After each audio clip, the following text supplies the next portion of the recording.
से पाती आईला नाहद बराती आईला सुरपुर से पाती आईला नाहद बराती आईला आहे सखी कैसे साजे बारे आती आब भूला दुआरा दाखिल भइला सखी कैसे साजी बारी आतिया बाबूला दुआरा दाखिल भइला सजला सजना आइला बाजता बाजना आइला सजला सजना आइला बाजता बाजना आइला आहे सखी साजे धाजे आइले बारे आते आबा बोला दुआरा दाखिल भइला सखी साजे दाजी आइला बारी आतिया बाबूला दुआरा दाखिल भइला मातिया माराई गइला बातिया भुलाई गइला मातिया माराई गइला बातिया भुलाई गइला आहे सखी से खाले नाए कहू साहो रावा सजना घरमा कैसे जाई सखी सी खाली नाए कहू साहुरा सजना घरमा कैसे जाई जोरपुर से पाती आइला नाहद बाराती आइला सुरपुर से पाती आइला नाहद बाराती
भैया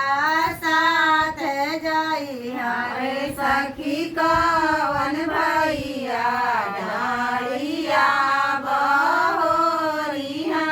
कवन भैया साथे जइहा घरवा के पात टूटल नेहिया के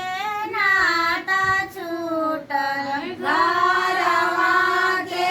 पात टूटल नेहिया के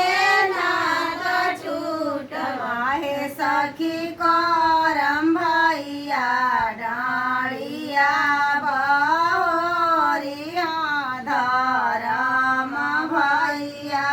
साथ जइहा रे सखी करम भैया डालिया बहोरिया राम भैया साथे जइहा बुर से पाती आइला नहद बाराती आइला सुरपुर से पाती अइला नाद बाराती अइला आहे सखी कैसे साजी बरियतिया बबूला दुआरा दाखिल भइला रे सखी कैसे साजी बरियतिया बाबूल दुआरा दाखिल भइला सासुर में गोतिन आइली टोलावा पड़ोसिन आइली सासुर में गोतिन आइली टोलावा पड़ोसिन आइली आहे सखी गुड़ावा के खोलली गेठुरिया सफल मुखवा फेरी लिहली सखी गुड़ावा के खोलली गठरिया सफल मुखवा फेरी लिहली ब्रह्मानंद जी स्वामी मोरे प्रभु अंतरयामी मोरे ब्रह्मानंद जी स्वामी मोरे प्रभु अंतरयामी मोरे आहे सखी राजा कुमारा गोड़ बिना फुहारिया अकेल जियरा व्याकुल भइला हे सखी राजा कुमार गुण फुहरिया अकेल जियरा व्याकुल भइला आहे सखी राजा कुमार गोड़ बिना फुहारिया अकेल जियरा व्याकुल भइला हे सखी राजा कुमार गुण फुहरिया अकेल जियरा व्याकुल भइला सुरपुर से पाती आइला नहद बाराती आइला सुरपुर से पाती अइला नाद बाराती अइला आहे सखी कैसे साजी बरियतिया बबूला दुआरा दाखिल भइला सखी कैसे साजी बरियतिया बाबूल दुआरा दाखिल भइला आहे सखी